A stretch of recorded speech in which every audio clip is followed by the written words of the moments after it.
and welcome to episode 32 of the Adamola Bookman podcast. My name's Al Bond, and I'm here with my co-host, John Coughlin. Hi, Johnny.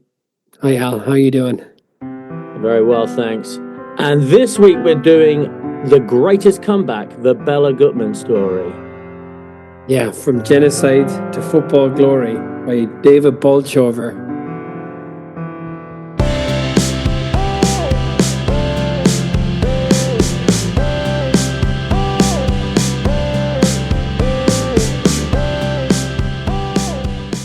2 weeks ago, Johnny, we were sat here and reading about how poor Martin Keown had been discriminated against because he was from Oxford, and sometimes people would mock his accent and tread on his toes.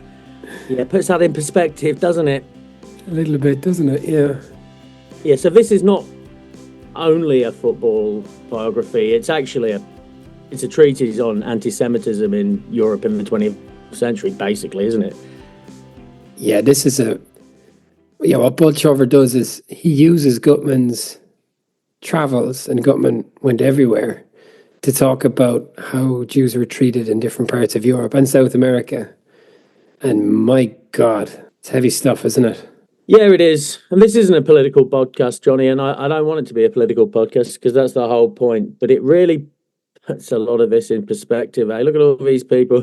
Nazis are funny, aren't they? No, they're not, man. Just read the book. It's just so hideous. It's so hideous. Yeah. But yeah, it is as much, a story about European Jews in the 20th century as it is about Béla Guttman. In fact, every chapter is preceded with a story about the mistreatment of Jews throughout the last 1,000 years in Britain, in Europe, sorry. And it's a hard read, Johnny, isn't it? Yeah, the way in Britain you just learn about the Second World War and maybe, I don't know, Isaac Newton, just the kind of good things that you did in the course of history.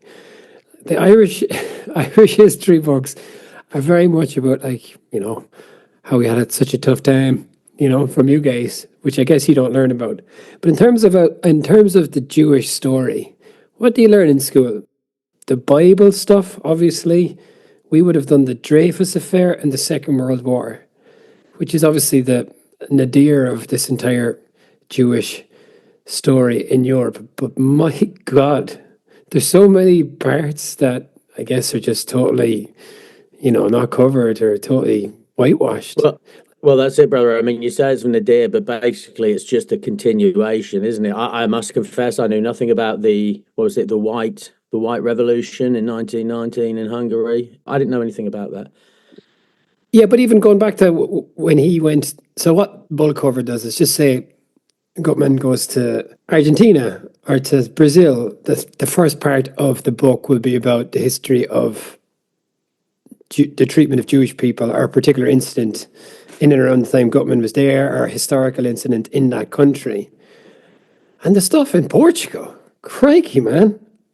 In the 1500s, like thousands of Jews being killed there. Just every turn, and like you say, I guess it puts a lot into perspective. But you're right, the idea is not to be a political podcast, but it's hard to gloss over when you've just read the book. But yeah, in terms of I would say it's the book that I learned most from. Yeah, I think that's probably true. And this is a topic that I have read about. Simon Cooper has done a book called Ajax, The Dutch, The War, which is about Ajax's. There's this idea that Ajax is a Jewish club and the role that football played in the Second World War. And I read Hannah Arendt's Eichmann in Jerusalem, which goes across Europe, outlining how Jews were treated in different countries, including in Hungary and Romania, countries described in this book. That's the book where this idea of the banality of evil comes from. So I have read some of this stuff before, but yeah, this was really something. It was shocking in parts, Yeah, it was. Yeah, it's horrible. Okay, but let's get it back on course. All right, so I always ask you this at the start. Before we read the book, Johnny, what did you know about Béla Guttman? Literally nothing. I mean, I was familiar with the curse of Béla Guttman, the Benfica curse, which we'll get onto. Spoiler alert, it's bollocks. No. And I got him confused with Bela Lugosi, the 30s actor who used to play Frankenstein and Dracula. But yeah, I didn't know a great deal about him. So very quickly to put it into context, Béla Guttman was a Hungarian Jew who was born in 1899. So he's by far the oldest of any of the footballers we've covered. Guttman is part of this Hungarian story, and it's huge and outsized influence in the development of football in the first half of the century, from the 20s and the 30s into the 50s, with that golden generation and the Puskás team. And maybe part of the story that wasn't so much touched upon in the Puskás book was the role played by Hungarian Jews in particular. And it really is quite something, isn't it, in this book? At every point, it's like, oh yeah, the manager of Real Madrid, that was a Jewish guy. You know, the other, like he's managing in Benfica, the manager of whoever Sporting, oh, that was a Jewish guy, he's over in Argentina. Huge influence. And I suppose one of the broader themes of the book is how there was this massive Jewish interest and involvement in the development of football. And then it was just totally wiped out in the Second World War. And I suppose, you know, he played for this team, we'll get onto it, Hako All-Stars, which was a Jewish team in Vienna. And they were huge, and they would travel around Europe. They went to the Middle East to play in Tel Aviv, they played in Egypt, they went to the US, and they went to South America, and they would get huge numbers, largely of Jewish football fans. But that team was, you know, shut down during the Nazi era, and it just never came back. So there's this, it's really quite incredible, isn't it? Because I suppose in a way, the story you think about in the Second World War, and like, it's that Stalin thing, isn't it? Where they say, you know, whatever, one killing is a crime and 10,000 killings is a statistic. 6 million Jews were killed in the Second World War, but really, what does that mean to anyone, really? It's just incomprehensible, right? But this, I suppose, kind of lays out in parts the story in this part and that part and this part, and it's just really, really shocking. I found that particular part of the book, the Jewish role in football, really interesting. Well, that's it. It's been erased. I mean, pre the Second World War, Jewish footballers and Jewish managers were a huge part of European football, and that seems to be totally forgotten. David Bolchover talks about how Béla Guttman has been forgotten in his own country. And anecdotally, Johnny, listeners may remember that I go to a coffee shop which has a Hungarian lady, lovely G. When we went in to talk about Puskás, you should have seen her little face light up. She was so excited that I was doing Ferenc Puskás as a player.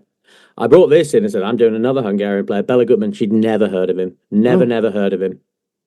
And I think that's true. That whole history has been erased to the people of Hungary. That's something, isn't it? Yes, the only Jewish manager to ever win the European Cup. Anyway, let's just get into the book.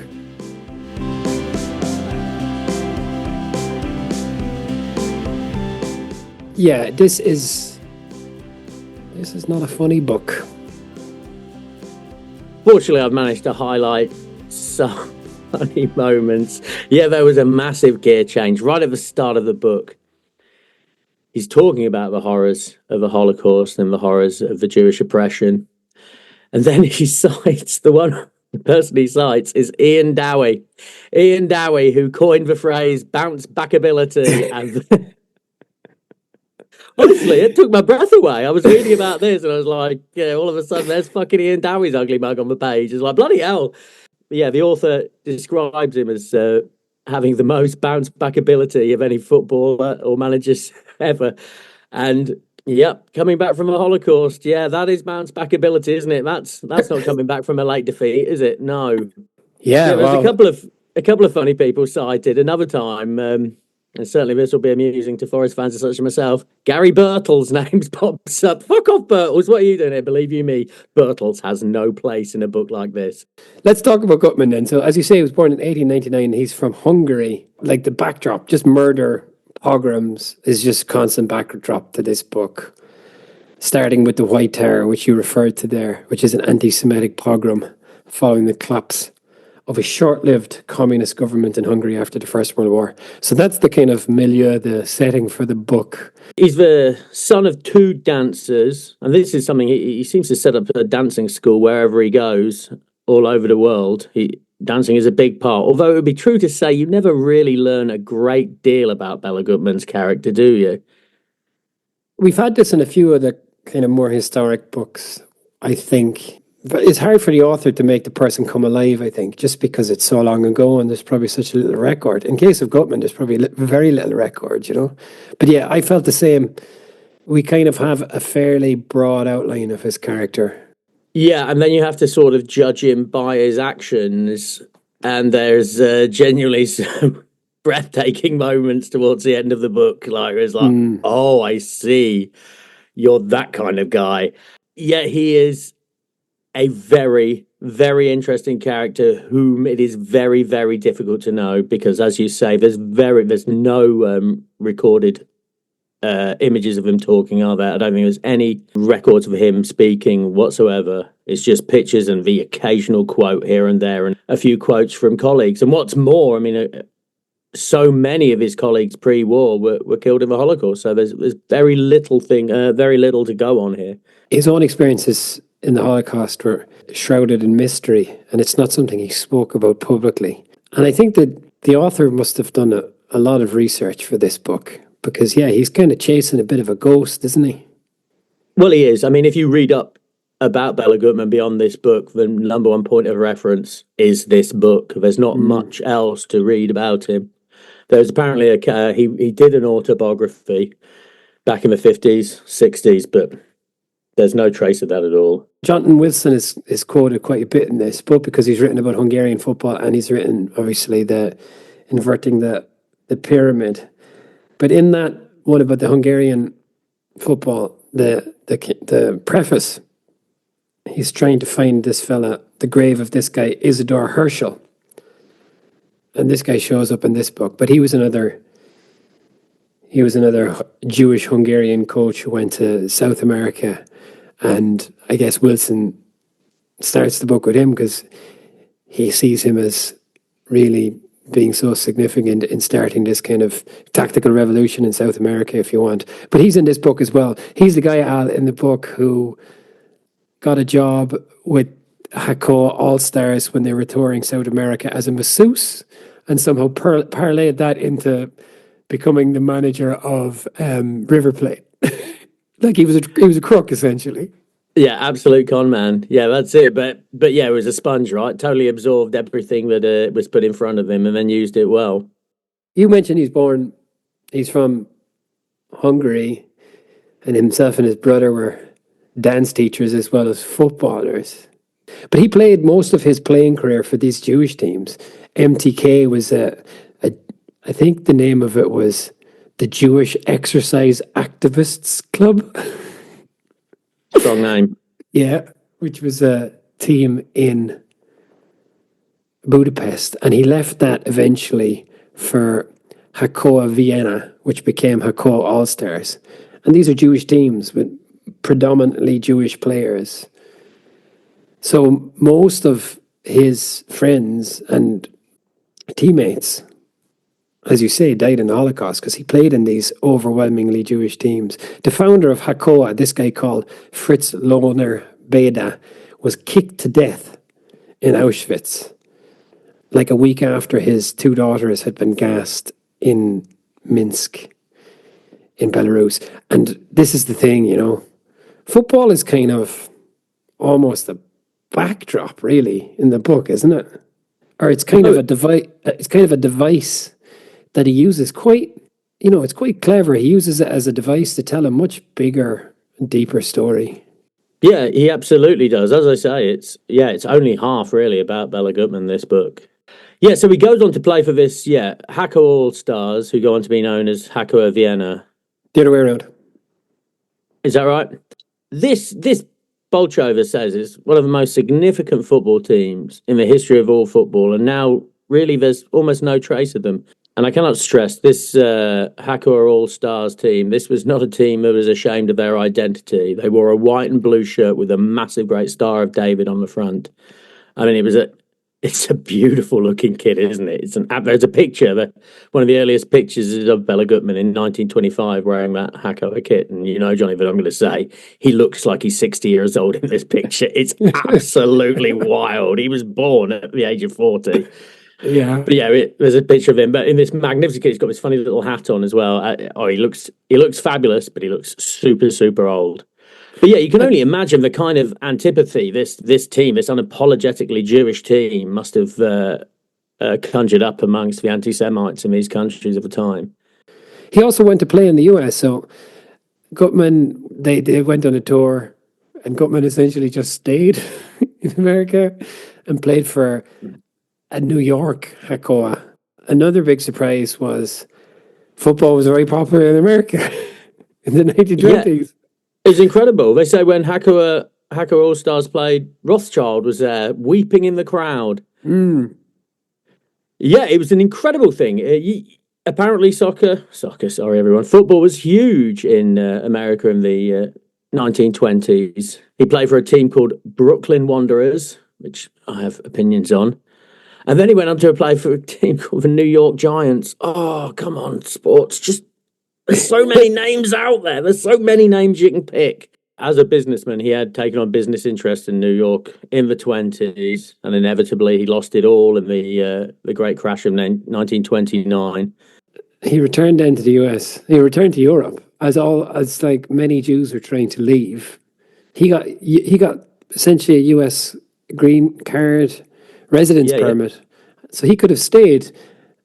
And Guttman, he's a gutsy character, isn't he? He says, okay, I'm going to go back to Europe as everyone else is going. And there's Jews all over places like Austria and Hungary going in the other direction. But he went back. He went back in 1932. He returned to Vienna, Hungary. And to Vienna, I was just astonished by that. Astonished. But then you don't know when it's going on, do you? You don't know. You're hearing things, but, oh, man. So yeah, he's back there. He's in Austria in 1938 at the time of the Anschluss. Yeah, he actually played for the Hungarian football team at the 1924 Olympics, which was then the equivalent of the World Cup. And here's a nice little tie-in with modern day football. He was also displeased with the facilities and the accommodation provided by the Hungarian FA, just like Roy Keane was. But he went one better than stick it up your bollocks, didn't he? I didn't respect you as a player and I don't respect you as a man. He nailed dead rats to the doors of the Hungarian FA. There's a way of getting your message across. This isn't the nicest hotel. I tell you what, spruce it up a bit of dead rat. You know, in the Paris Olympics, the most recent one, in the Olympic Village, the beds for the athletes were designed in such a way that people couldn't have sex in them. They wouldn't support the weight of two people. I would imagine Olympians are fairly flexible. I'm sure they could have found an alternative, right? Well, with no bed, that's it. No sex. Can't have sex without a bed, Johnny. Everyone knows that. Yeah. Anyway, okay. Where were we? Yeah, so astonishingly gutsy move. Yeah, he returns from New York, where he was free to stay, to Eastern Europe in 1932. He has a bad game one day and he says, fuck that, I'm retiring, and he just resigns. And then he actually got man of the match in the newspaper for this particular game. Yeah, he sounds like he mightn't have been the easiest character, Guttman. No, I don't think he was an easy character at all. He retires as a player and then he becomes a coach. He coaches Hakoah. And then he goes to coach FC Twente. They came within a two-legged playoff of winning the national championship. But they were beaten by Feyenoord and another Jewish manager, Robert Cohn, who had previously coached Barcelona and Bayern Munich, and there's a street named after him in Rotterdam. There's stuff like this all throughout the book. It's remarkable, isn't it? Yeah, it really is astonishing how this has all been forgotten. After returning to Europe in 1932, he's gone to Netherlands, and then he says, okay, I'm just going to go back to Hungary to manage Újpest. He replaced another Jewish manager who was fleeing to the US. Then he led this Újpest to this Mitropa Cup, which is a kind of a precursor to the European, or to the Champions League. So it was a club competition with teams from Hungary, Italy, Yugoslavia, and Czechoslovakia. And this was because those were the teams that had performed well in the World Cups in 1934 and 1938. So that was a huge achievement. It's essentially like winning the European Cup before the European Cup existed. So they beat Inter Milan, and it had been renamed Ambrosiani Milan by Mussolini. Is that his last job before the war? Well, yeah. So, like, this guy, the owner, you'll remember this, Al, because it's one of the most striking stories in the whole book. The owner of Ujpest is a Jewish guy called Lipot Ashner. And he didn't renew Guttman's contract as the coach, but he kept him on as a kind of a scout for the first few years of the war. Hungary was allied with Nazi Germany, but it was actually invaded by the Nazis in 1944. So it was pretty rough for the first few years of the war, but it was only in 1944 when the annihilation of Hungarian Jews began. So he was working in Hungary throughout the first few years of the war. It's incredible. But this guy, Lipot Ashner, the owner of Ujpest, so when the Nazis invade Hungary in 1944, Eichmann came as part of the Nazi administration there. And he took over this guy Ashner's house. And Ashner was sent to Mauthausen concentration camp where he died. So this is when the book enters into a little bit of speculation here, because actually nobody knows what Béla Guttman did to survive the war towards the end. The author spoke with family members, right, who said that he was essentially living in his brother-in-law's attic for however long, for a period of months. Yeah. And the brother-in-law, so Guttman's wife's brother, future wife actually, kept them in this corner of the attic that was kind of obscured from the attic door. And if he ever went up to him, he used to bring a plank of wood and walk on the plank of wood so as not to upset the dust. And the Nazis came a few times and they stuck their head up into the attic. And there was no, whenever the dust hadn't been, there was no footprints in the dust. So they said, okay, so they just moved on. Yeah, can you imagine? Can you imagine that situation? He ended up the war in a work camp, but it wasn't a death camp, essentially, right? Yeah, it was a labour camp, but then a lot of people in that labour camp were sent to Auschwitz, but him and another footballer and an actor. That sounds right. And another person, I think there was 4 of them, they escaped, they fled.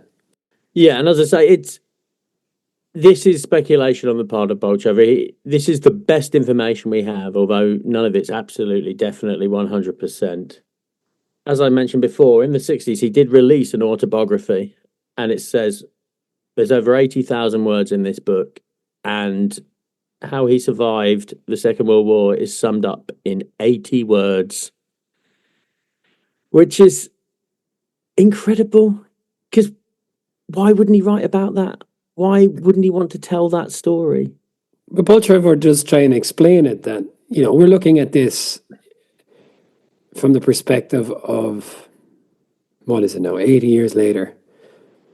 But there was a period there of, like Hungary, for example, was under communist rule for however long after the Second World War. But all across Europe, this was not something that people talked about for decades, according to Bolchover. So we're looking with a different perspective. People were essentially, like, there was, he talks about the reaction in the discussions in Austria post-Second World War about concerning reparations, yeah, like giving property and money back to Jews, and then that failed because someone somewhere said, well, if we do that with the Jews, we'll have to give back things to the Nazis that they lost as well, which just seems so wild and insane now, but that's the world that Guttman was in. And I guess at the end of the day, Guttman was a survivor, and he wasn't just gonna, I don't know, maybe this is part of that as well, Because this book is predominantly about the Jewish experience in Europe, it doesn't seem right to kind of like rush through these parts, but there is a whole story about football, which it kind of comes later, doesn't it? Yeah, it does. It does. The second half of the book is more focused on football, and it's more focused on his career as a manager, which of course is what he's most famous for. And it's probably more documented. It was probably a somewhat easier job. But anyway, in terms of his own personal story, it's the sister of this guy who had him in the attic. He married that guy's sister. In fact, he'd been seeing this sister. That's how he ended up in the attic in the first place. And they married after the war. And then he immediately went back to work. He went to work for Újpest and in Hungary. And then he went to work in Romania. And Romania, according to the author, was second only to Germany in the killing of Jews. And like, if you look at the numbers, Poland, because so many people were sent to Auschwitz, but Poland is very high. But according to the author, Romania was second only to Germany. And I did read elsewhere that where Romania was different, in Hungary, for example, the real Holocaust as such started when the Nazis took over Hungary. But Romania was a bit of an outlier in that it wasn't the Nazis who were...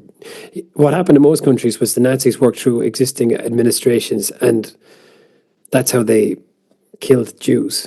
But in Romania, it was actually the Romanian government. They didn't just go along with they didn't do what the Nazis were telling them. They just did it themselves. Yeah. We've got through the war now. But yeah, I mean, we are always reminded. I mean, this is it, because football stadiums are often places of congregation for these groups as well. A lot of the places he would go on to play football were scenes where, where Jews were rounded up by. You cannot get away from it. And the author doesn't let you, does he? He doesn't let you. At every point, you're reminded of the atrocities committed. I thought he did a really good job in that. I think he actually, while the book is really, really heavy, obviously, I think he did quite a good job. It wasn't, I thought he struck a good tone with that, It was all relevant. None of it seemed... it wasn't gratuitous or superfluous. It was all very relevant, and it's just so striking. It was amazing in terms of, we really know nothing, don't we? No, we know nothing. It was interesting when he went back to coach. Újpest, he was paid partially in food, and then he went to another team, Kispest, which we of course remember because that's where the great galloping major Puskás was, and he coached Puskás. Yeah, well, I mean, he actually played a significant role in his career. I mean, he goes on to be manager of a Hungarian team in the 50s, right? And in one particular game as a fullback who's playing in a particularly unsporting way, and apparently Guttman was big on the being a sporting player, and so he tries to get him substituted. Puskás tells him not to go anywhere. Fucking he quits on the spot, right, and just bowls up to the stands and reads his newspaper. The merest hint of insubordination from a player, that's the end of Guttman, isn't it? He will just quit at that point. It's very much his way or the highway. That was a Kispest. He tried to pull this player off the field at a time when there was no substitutes. We'll be better off with 10. And Puskás overruled him, and so he left. And at this point, Eastern Europe was falling under Soviet control because, after the Second World War, there was also that. Yes. So Eastern Europe was falling, behind the Iron Curtain, and there were new purges beginning. And the first European show trial, as opposed to, in Russia, was in Hungary, and it focused on a Zionist spy ring. So, this is what I mean, the kind of post-Second World War environment. The Soviets weren't exactly going to say, I'll come in here and have a look at all of the history books and stuff, let's have a look at the records. That's not really how they operated. So that was it. On this occasion, he did. He upped sticks and he left. At this point, he essentially becomes stateless. And later, he gets Austrian citizenship, but he leaves and he doesn't return. There's quite a remarkable little kind of wrinkle to his time as coach of Benfica when they're playing in the European Cups that they won. And they go back to play against Újpest in the European Cup, but he wouldn't return because he was afraid that if he went back to the country, he wouldn't be allowed to leave. Yeah.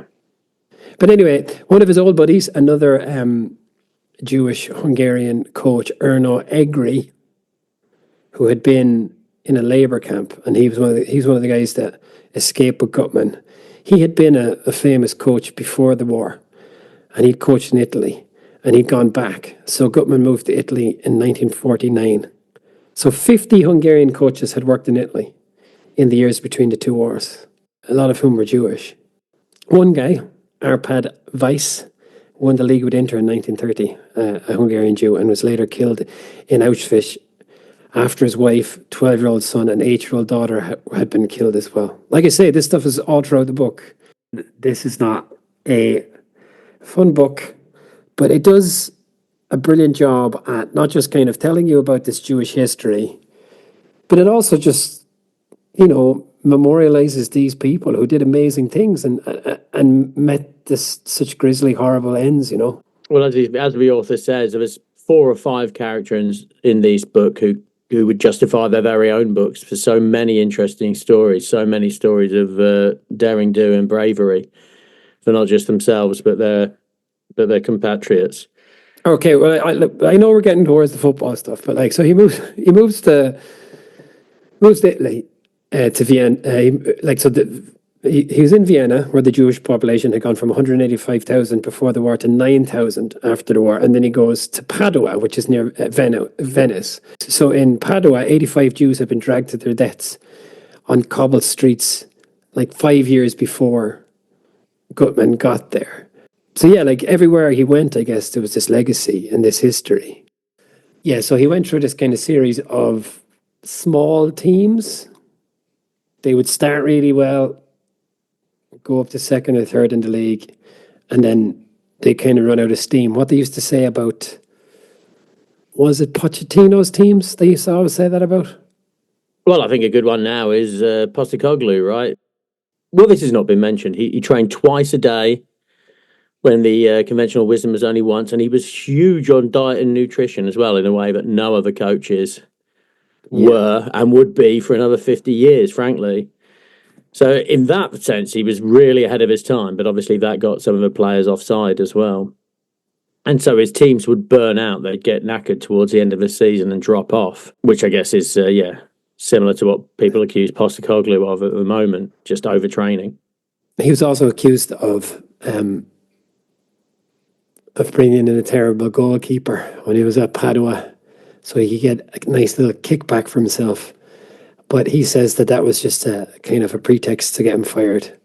And he was investigated, but he was found innocent. But that was the end of his time at Padua, obviously. And he went on to Union Tristina on the border with present-day Slovenia, the city where James Joyce is said to have met Italo Svevo, who inspired the character of Leopold Bloom in Ulysses. Yeah, I'm rereading Ulysses at the moment, loving it. I'm on page 8, man. I'm fucking getting through that thing. I'm on sentence 8, and that's as far as I've ever got. Well, because sentence 8 finishes on page fucking 300, doesn't it? Tristina there, another short period. He never lasts more than 3 years at any club ever, at any point during his career. He really is a short, sharp shock operator, and he's continually likened to Mourinho in that. But it is in Italy that he gets his big break. He gets the AC Milan job. But wait, Al, it's not before he goes to Argentina. And this is where he got the job from Herschel, the one-time kosher butcher from Budapest, who had blagged his way onto the Hako All-Star tour in Brazil in 1930, claiming to be a masseur. And then that guy went to manage a club called Gymnasia. And there he went on to River Plate, where he won the league twice in the 30s, before going to Uruguay and winning the league with Penarol. At some point changing his name along the way. He's changed his name a few times.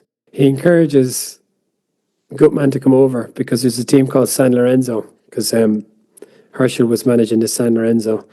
But he was sick and he said, come over, we need another manager. And by the time he'd taken the sea liner to South America, San Lorenzo had already found a new manager. Sorry, Béla. Yeah, okay. And you're right, there's another team in there as well, Quilmes. Yeah, a second division team in Argentina. Ooh. Okay, and then yeah, you're quite right. He went to Cyprus. Yeah, he went to Cyprus, Apoel Nicosia. Of course he went to Cyprus. Who wouldn't? Yeah. Yes, and Yes, then came the and big then win. he So got the big. you're only about 4 clubs off, huh? It's a lot of fucking teams in here, Johnny. It's a lot to take in. Yeah, right. Well, I can tell you something about AC Milan. Who did he sign at AC Milan? Cesare Maldini, thus beginning one of the sexiest dynasties in football. He got the team to the top of the league, and then he just fucked off before they won it. Yeah, he does.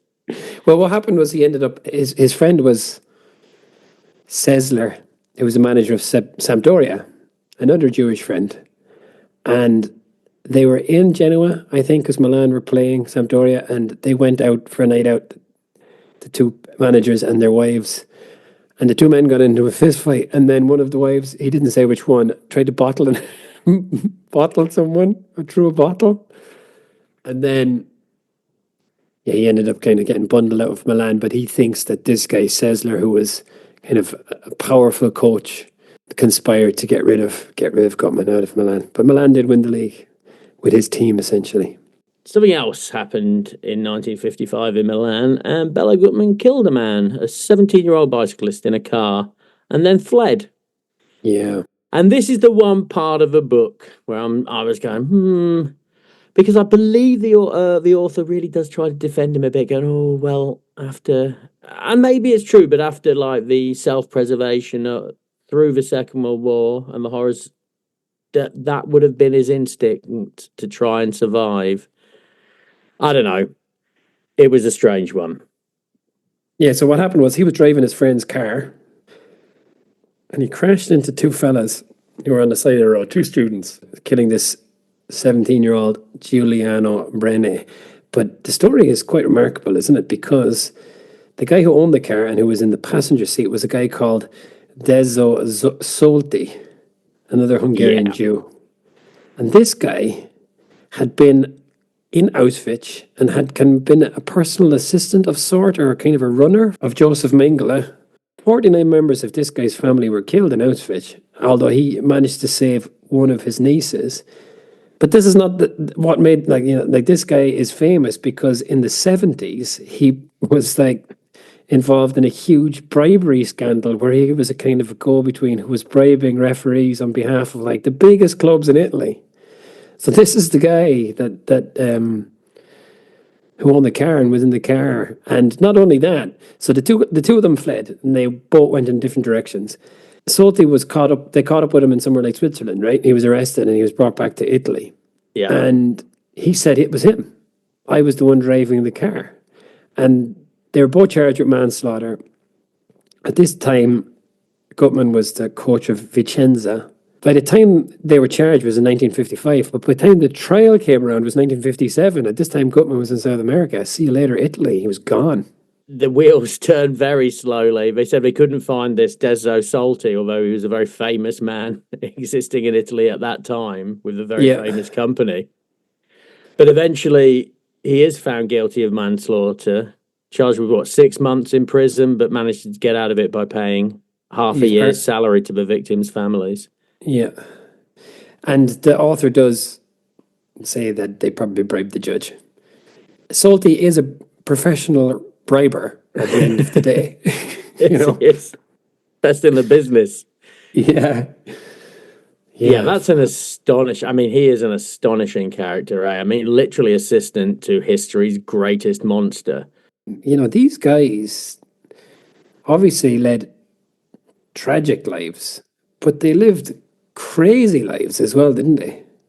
Unbelievable lives. The names that pop up in this book, from Joseph Mengele to Ian Dowie, it's wild. Yeah, Himmler and Gary Bartels. Is this the only book you reckon that mentions Himmler and Gary Bartels? I'm going to say yes, Johnny. I would imagine so. So where are we now? This is 1957. He's off to South America. Milan to Vicenza to Honved to Sao Paulo. Yeah. For a year. Off to Porto for a year. And then in 59, he's clear of the manslaughter charge. This is when he goes to Benfica, and this is when he reaches the public's consciousness. In fact, there's a statue of Béla Guttman at Benfica. Yeah. With his two 2 European Cups. And this is coming straight off the back of when Real Madrid were absolutely dominant, the famous 5 in a row. And the first 5 European Cups as well. Yeah, exactly. The likes Di Stefano and Puskás up front. How about this guy, right? So he goes to Benfica, as you say, right? And at the time, you weren't allowed to play foreign players. But players from Angola and from Mozambique were counted as Portuguese. And there's this one guy called, this was remarkable, I thought, Jose Aguas, however you say it, who was, I looked him up, he was from a Portuguese family and they were living in Angola, like colonialists or whatever. And he was a hunter and he'd never played football. And Benfica came to town for a friendly and he was known for his athleticism. So they said, why don't you just play in the game? And Benfica said, okay, we're signing that guy. And that guy became like a legend of Benfica, won the European Cup. Isn't that? No, that really is amazing. That's it. They should be out scouting hunters, eh?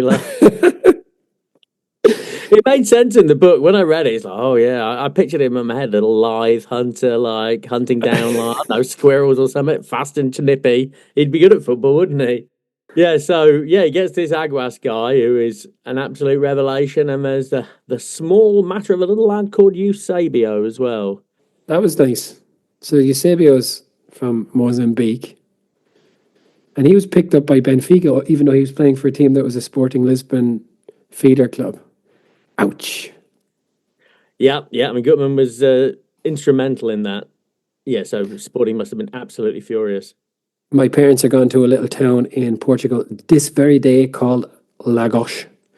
And Eusebio was hidden away in a house in Lagos so that by Benfica, so Sporting couldn't find him and try and convince him to jump ship to Sporting. It's a nice little story, isn't it? They'd gone to his house in Mozambique and plopped a load of cash onto his table and said, come on, man, you got to play for us. And he said, look, I can't sign 2 contracts. So they had to hide him. That's cool, isn't it? Yeah, that is nice. He wins every European Cup he possibly can. He wins everything he can do when he's at Benfica. Everything comes together. All his wiles and achievements are finally realised. In their first European Cup, they beat Barcelona, a team with 3 Hungarians. And this was actually a rare occasion in reading these books where the game came alive a bit in the book. So it was 3-2. But it was also back at the Wankdorf Stadium, Al. Remember the Wankdorf Stadium in Bern? Certainly do. And 2 of the Hungarians who played for Barcelona had played there in the 1954 World Cup final, defeated West Germany. Jesus, they must hate the Wankdorf Stadium in Bern. Yeah, no kidding. And then they had to play against Real Madrid. They played this against Spurs in the semi-final the year they beat Real Madrid. But this was when Eusebio wasn't around for the first European Cup, but he was around for the second one, and that was their Eusebio show. Can I read something to you? You know, like the high performance podcasts and the high performance books and those kinds of things, where you're just trying to get close. What is this special sauce? The je ne sais quoi. So what was it about Guttman? What was his X factor? In the final against Real Madrid, they went in at halftime 2-0 down. And then cue a rousing speech from Guttman to his Benfica team. The speech was half in Portuguese, half in Italian. And this is the speech in full.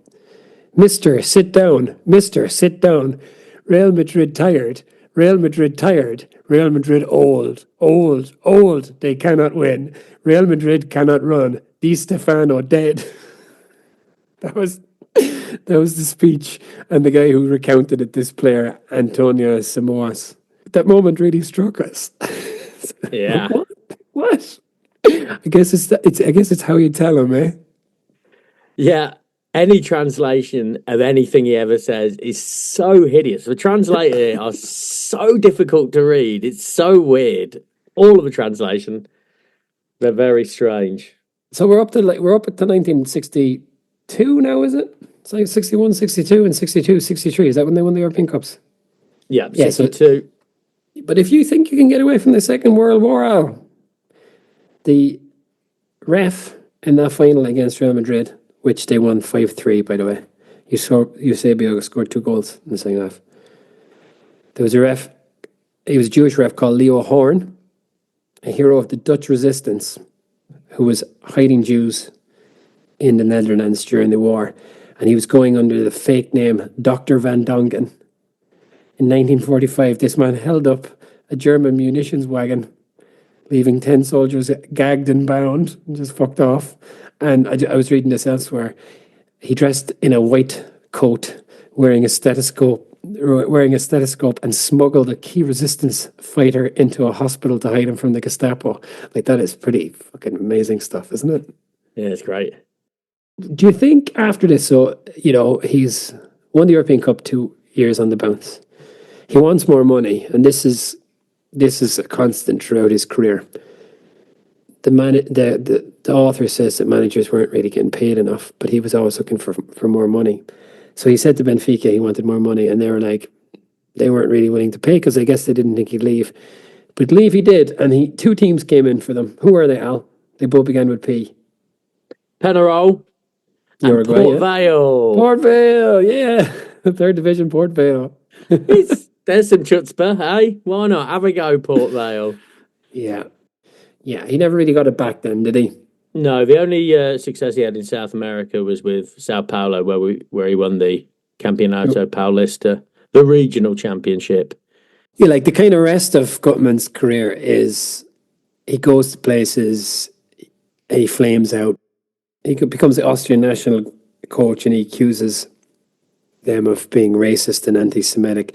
And this is not an accusation that he ever used in any other part of his life. So I tend to believe him. Yeah, so the money thing is something that followed him around. And this is also part of the ugly cliches about being the Jew, but he was always money grabbing. Yeah, exactly. But in fact, David Bolchover explains that in fact he probably had a big gambling addiction. And his wife as well. And his wife, who died in an unmarked grave, right? Well, she didn't die in an unmarked grave, but was put in an unmarked grave. I've jumped ahead there. But yeah, he had a big gambling thing, and it was always the money thing. And that's, something you could throw at a Jewish person in the history, like money hungry. Yeah, exactly. There's kind of an old Jewish trope, I suppose. And maybe he was being accused of being money grabbing when others wouldn't have been. You just don't know, right? And as you say, he also seems to have had this deep and long-standing chronic gambling problem. But he goes back to Benfica, and all the players who used to be totally enthralled to him, they'd continued to get to European finals and were winning leagues, and they were rich, and this pissed Guttman off because they had kind of grown fat on the success that he had created, and he felt like he didn't get any credit for it. So they were just not interested, and he fell out with the players very quickly. He fell out with Eusebio, who he was calling kind of entitled and lazy and stuff like that. And this is when he put a curse, he put a hex on them. And that's the most famous thing about Béla Guttman, the curse of Benfica. Since winning the European Cup in 1962, Benfica have played in 8 European finals and won none of them. And he does his maths here, and this is all nonsense, right? But there's a 1 in 256 chance of you have it going into 8 games and losing all of them, all things being equal. Well, that's obviously bollocks. And not only that, the thing he is most famous for, the curse of Benfica, David Bolchover, the author, says there is just no record of whatsoever in any way. It's completely fabricated. And again, a curse would be some sort of thing, mystic thing that you'd throw at a Jewish person. A demonic Jew is a demonic Jew, yeah. Is kind of another trope. He does, however, say that given Guttman's character, he would be surprised if he hadn't said something like that to them when he was leaving. Well, that's true, yes. And he said, given Guttman's character, he'd expect it to be longer than a curse for 100 years as well. That was nice enough, I thought. But yeah, that's the kind of he kind of bounces around for a while there. He goes to Switzerland. He manages my local team, Servette in Geneva. Yeah, Servette, Greece. He goes Panathinaikos. He goes back to Vienna. But by this time, he's a very old man. He's 63 when he wins the Champions League. He wins the European Cup. His last job is with Porto, his great nemesis, but by this time he's 75 years old and he's absolutely terrible and does an awful job and is sacked. Yeah, and then he kind of died. He died like him and his wife didn't have kids. He died before her, and when she died, she was essentially penniless, right? She was in debt actually. And this is kind of where the author talks about this possible The gambling. the gambling thing, exactly. Yeah. Well, that's it. The author says he goes looking for Marianne Gutman's grave, but he can't find it. And in fact, it had been marked with a little wooden cross, which had long since eroded away. So there she lays, unheralded. And also, Yeah, not a with him. grim, gloomy end Yeah. to a grim and gloomy book. Well, you say it's grim and gloomy, and it is obviously it's not poolside reading, but it's interesting. If you want, people obviously go in for heavy books, and it is a good book. It's just a very heavy book. No, it's an excellent book, Johnny, and I just don't really expose myself to this stuff anymore. I can remember being in my 20s, I would read to improve myself, but as I get older, Johnny, I just read for pleasure, and I'm not really exposed to this. But it is a decent reminder, isn't it, of Jesus, man's inhumanity's a man, which is just always bubbling along, isn't it, bruv?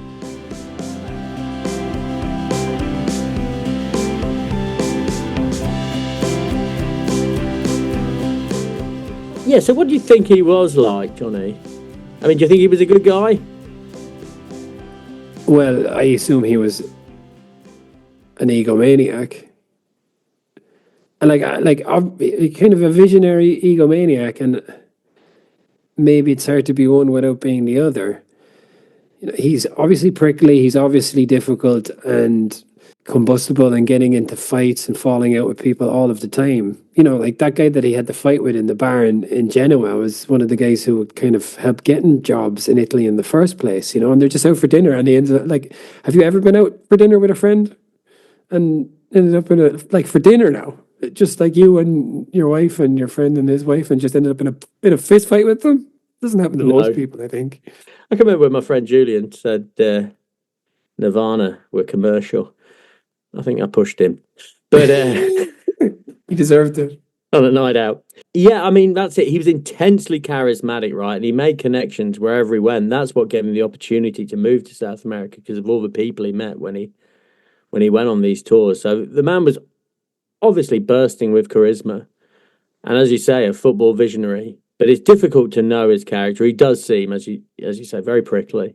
The author says that in maybe 2013 or something, there was a survey of 75 football experts for whatever to vote this and that. And Gutman was voted the 9th most influential coach, which when you think about it, I think that's one of the things where, when there's Q does the best albums and it's always Astral Weeks.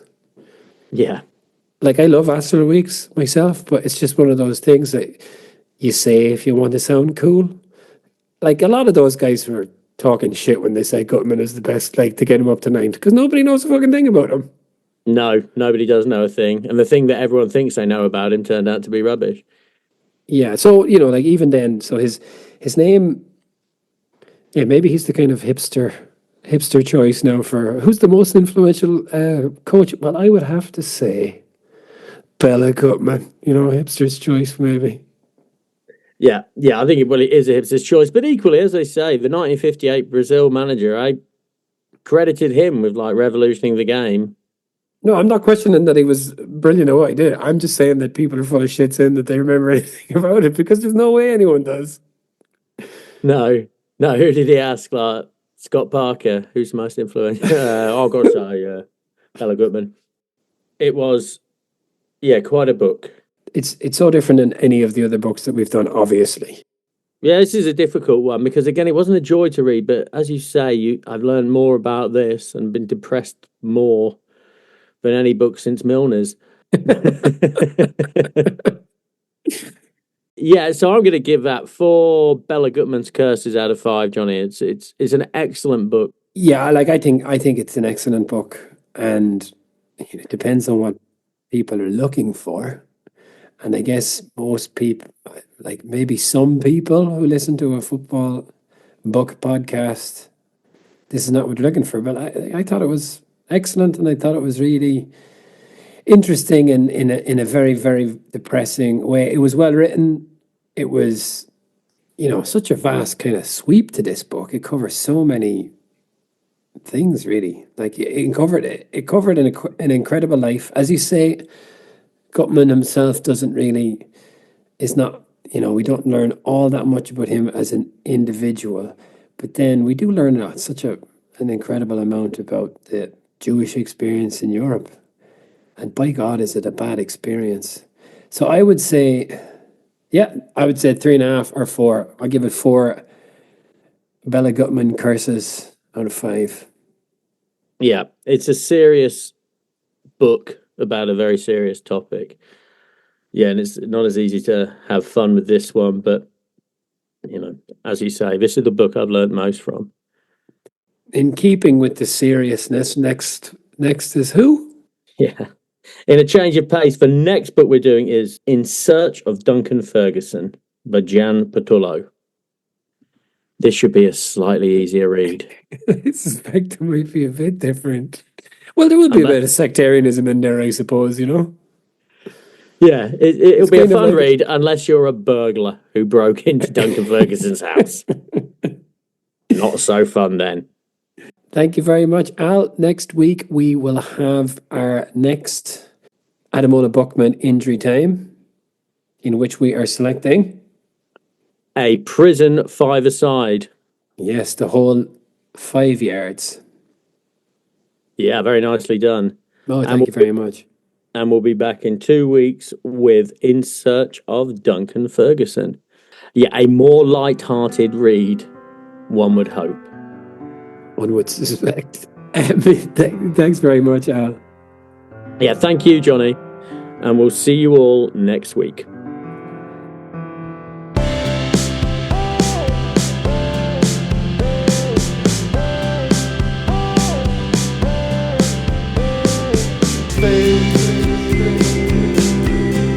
Let your body spin